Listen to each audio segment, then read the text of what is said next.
Eagles Nation, Eagles Syndicate, welcome back to the channel. A second upload today because we had a little bit of breaking news, a brand new article regarding the Philadelphia Eagles 2023 season, and just kind of a look into our head coach and quarterback dropped on ESPN from Tim McManus and Jeremy Fowler. I went through the article. I've been, keeping an eye on social media, and I got some thoughts on this, man, that the part of this article just isn't sitting right with me. Some of it definitely sits right with me. I want to talk about the beginning of this article that I have up on the screen right here. And I thought this was the most telling part of the article. They did not bury the lead here. Nick Sirianni essentially is taking accountability and is taking ownership for the way that the 2023 season went, which I think is absolutely wonderful. I don't think it's unfair to say that when Nick Sirianni got the Eagles head coaching job, that he was a little in over his skis. I don't know if he was fully ready for the job. Again, an offensive head coach, but he can't do the play calling or else it's a disaster. I think that maybe it was more of a personality hire, a grit and toughness hire, and those can work. You look at Dan Campbell in Detroit, but I'm not sure if Sirianni was fully ready. Nonetheless, he comes in and is very successful alongside Shane Steichen. And when Steichen was running the offense in 2022, things were beautiful. We know that. Super Bowl run. However, last year without Steichen, Brian Johnson comes in, and there seems to have been some real, whether it is Sirianni not trusting Brian Johnson to run the offense, or Sirianni just trying to, okay, now I'm more used to this head coaching business. Let me get the play calling back. There were some divide there.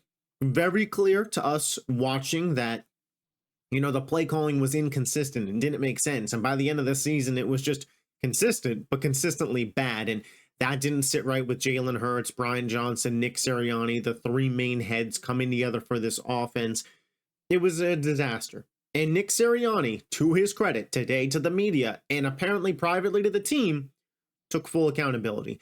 And that is what an adult does. You could make the case that Nick Sirianni has been immature at times as the Eagles head coach with the sideline antics and, the moment I'm talking about. And in the Super Bowl, Jalen Hurts even had to pull him away from arguing with a referee. So Jalen Hurts on one side of the spectrum is one of the most mature players in the NFL, in my opinion. Huge, great head on his shoulders. Whereas Sirianni, he's feisty, and to an extent, that is good. He will go to war for his players, and they know that. But to an extent, it could also rile up the other team and cause issues. Sirianni, coming into this season, seems much more mature in this role. He came in, was super honest. The message clear. Last year was on me, on my shoulders. I didn't get it done. Quote here, he took full responsibility that he felt he let the team down and didn't do a good enough job of empowering the players. It was passionate and from the heart. That is a good tone to walk into 2024 with. And the article continues to go down, and it details some of the issues that were had in terms of passing and not passing, and Jalen Hurts' relationship with Nick Sirianni, and Jalen Hurts not exactly being the most offensive of him. And it goes on and on here. And, it talks about how Jalen Hurts even reached out to Wink Martindale after the Week 18 game versus the Giants to just kind of talk about what were you able to do against our defense or with your defense to really just pile on our offense. And Wink goes on to tell him that you guys aren't committed to the run. It's very easy to get you playing behind. And that was very obvious, right? We know that. And when they did do runs, it was nothing but inside zone because the entire offense was at a shotgun. They were in the least amount of motion. We've talked about how bland the offense has been before on this channel. But I think Kellen Moore, the more I think about it, bringing in Kellen Moore is a huge, huge win for this Eagles team. And it's not to say that Kellen Moore is this be-all, end-all, amazing offensive coordinator, the next offensive guru, the next Sean McVay, that, I'm not going out and saying this. However, in 2022, a guy who Sirianni knew had experience, has previously worked with in Shane Steichen. He's hands-off, lets him run it. 2023, they promote Brian Johnson. That seems like much more of a Jalen Hurts pick than a Nick Sirianni pick based on this article and just what we saw. Sirianni doesn't trust him, gets involved a ton. It's a problem. Kellen Moore, look at this. First line here, right here. Sirianni has assumed much more of an offhands approach to the offense and given Hurts and Kellen Moore more space. Part of growing as a coach, part of growing in any profession, really, especially one where you have a leadership role, is knowing what kind of leader to be. And Nick Sirianni tried to be hands-on in the weeds last year. It did not work. Right here, let Jalen Hurts and let Kellen Moore run the offense. Yes, you're still the head coach. Yes, you're Nick Sirianni, and you're going to have some listen to what's going on. But letting Kellen Moore and Jalen Hurts cook, I promise you the Eagles offense will be more successful because of it.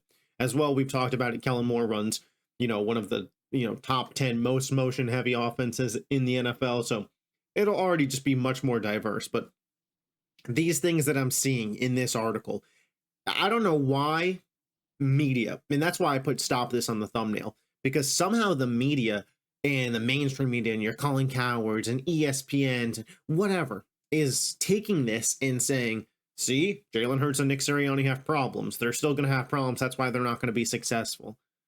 Guys, not every head coach and not every quarterback is best friends. That does not mean that they cannot win together. Look at Bill Belichick and Tom Brady.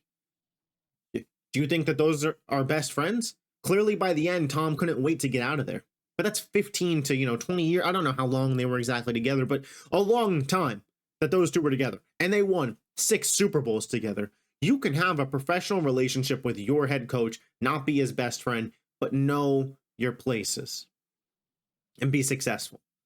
I don't care if Nick Sirianni and Jalen Hurts want to barbecue together Memorial Day weekend when the football season's over. I care about on Sunday, are these guys able to work together? And it feels like, based on this article, based on what Sirianni is saying, and based on how the offense has performed in training camp, things are looking a lot better for 2024. And mind you, this team added a Saquon Barkley to this offense. I think that 2024 is going to be a much better year for the Eagles after reading this article. We need to stop the nonsense of, are these two friends, buddy, is there a problem here? Are they friends? I don't know, probably not. How many of you guys are friends with your boss outside of work versus just having a good working relationship with him? It's probably close to 50-50 split, and I'm guessing it's even less in the NFL with a lot of the age discrepancies. It's okay. It is okay if they are not barbecuing together on Memorial Day. It's okay if they're not having 4th of July parties together. That's fine.